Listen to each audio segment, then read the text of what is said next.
Welcome to Capital City Church, a church where we focus on helping people love Jesus and live for Him every day.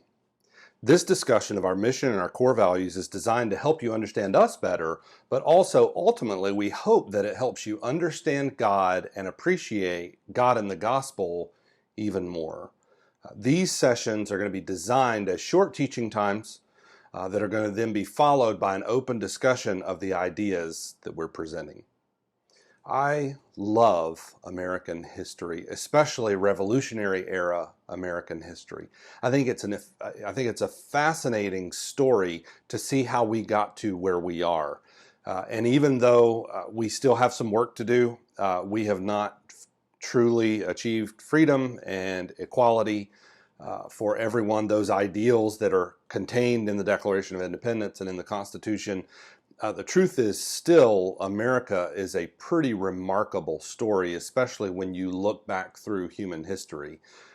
Miranda and I, my wife and I, have made multiple trips to Williamsburg, Colonial Williamsburg in Virginia, to Philadelphia, to Boston, Washington, D.C., and Virginia, the surrounding area there, because the whole story just fascinates me. It fascinates me to think not just that these men were and women were so forward-thinking in their ideals, but also to see the courage that it took to stick to those ideals and really to speak out and ultimately move out against the most powerful nation by far, the most powerful empire on the planet at the time. And it's even more fascinating that they pulled it off, that they won. And speaking of their winning and how they won, I don't know how much you know about the Revolutionary War. General Lord Cornwallis, Charles Cornwallis, was the supreme commander of British forces during the Revolutionary War, and he was, by all accounts, a military genius. But did you know that at the end of the Revolutionary War, General Cornwallis actually never surrendered himself?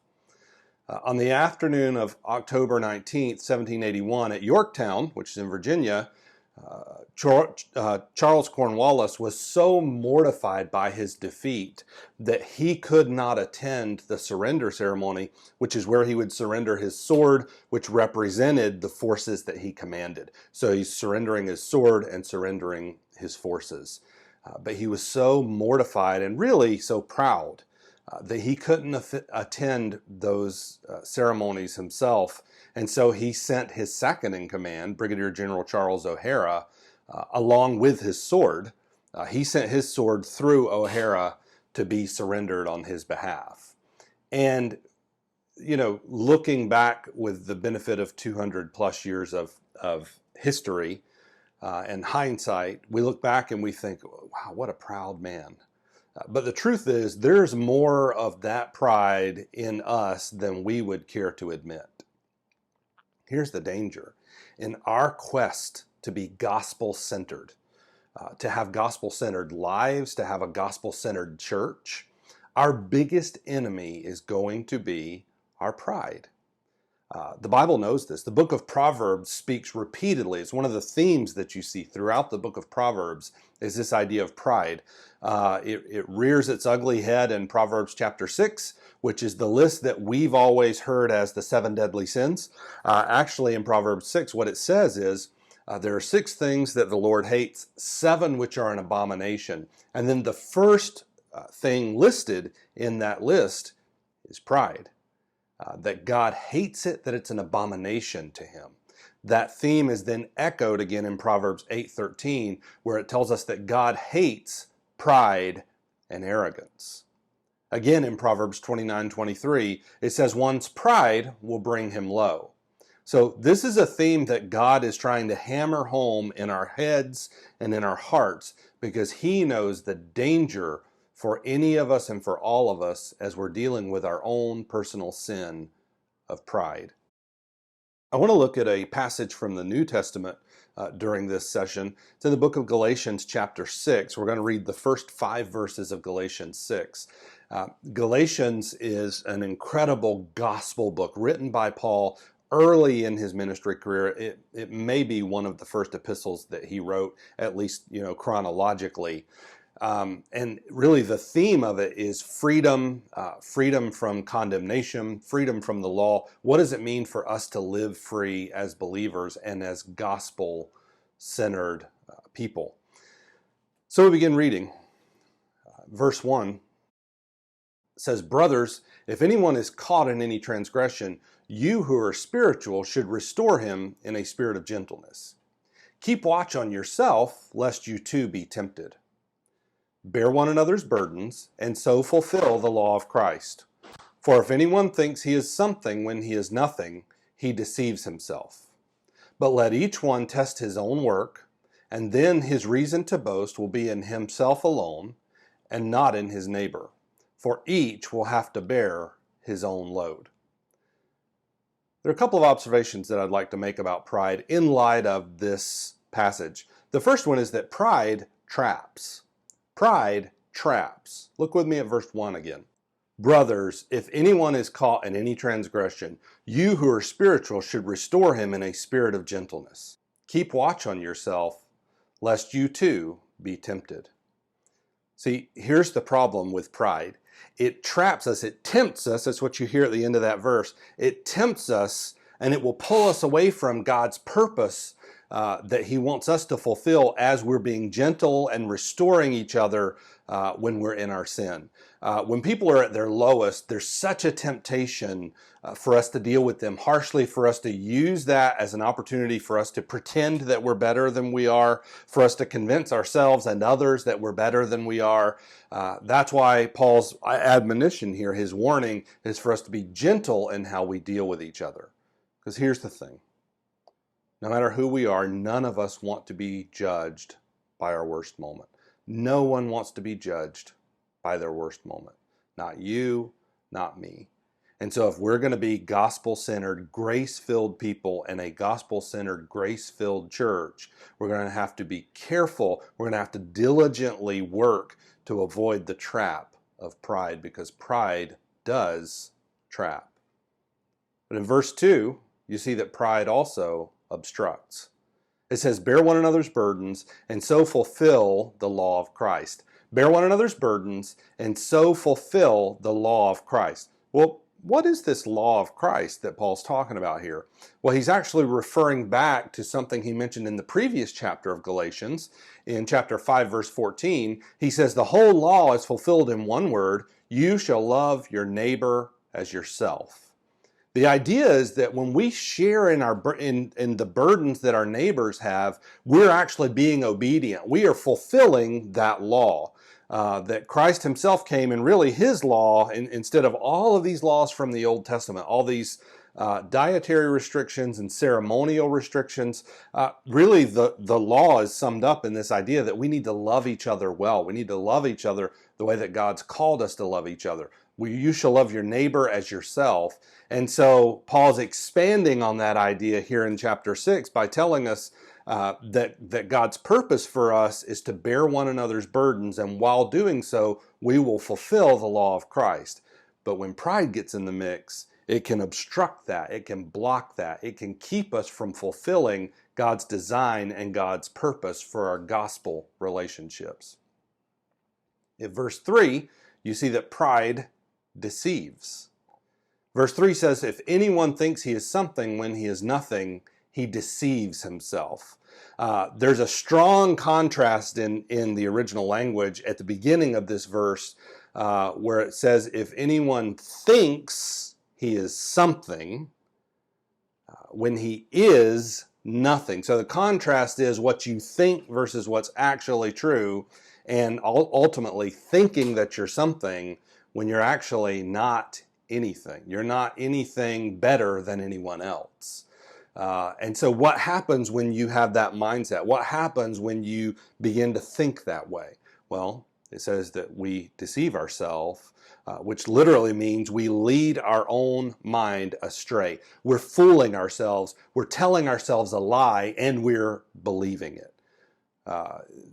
Interesting note, this is another one of those words that Paul seems to have just made up. He coined a word himself because that was exactly the idea that he wanted to communicate. But we go on to verse 4. Verse 4 shows us that pride distorts. Pride distorts. It says, "But let each one test his own work, and then his reason to boast will be in himself alone and not in his neighbor."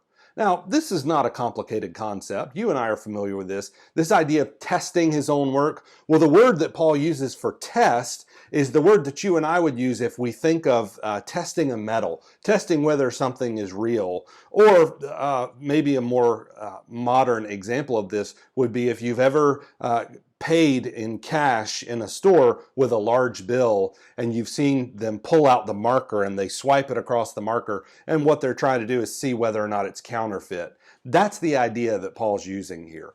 We need to test our own work. We need to test what's going on in our own lives.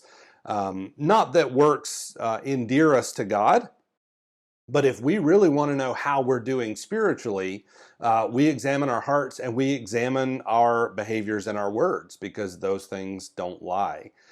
The idea here, the emphasis is not on work, it's on your work and it's on my work. Instead of focusing on other people, I need to focus on myself. I need to test my own work. In other words, I need to examine my own fruit. I need to closely examine my own fruit and not pay so much attention to other people and what other people are or aren't doing. I think the idea in this verse could best be summed up like this. Let's celebrate when we actually make progress as disciples and not just when we're better than someone else. This idea of comparison is a very dangerous road to go down, because comparison is all about who you're comparing yourself to. Are you comparing to someone who's in their worst moment? Are you comparing yourself to someone who is living their highlight reel right now?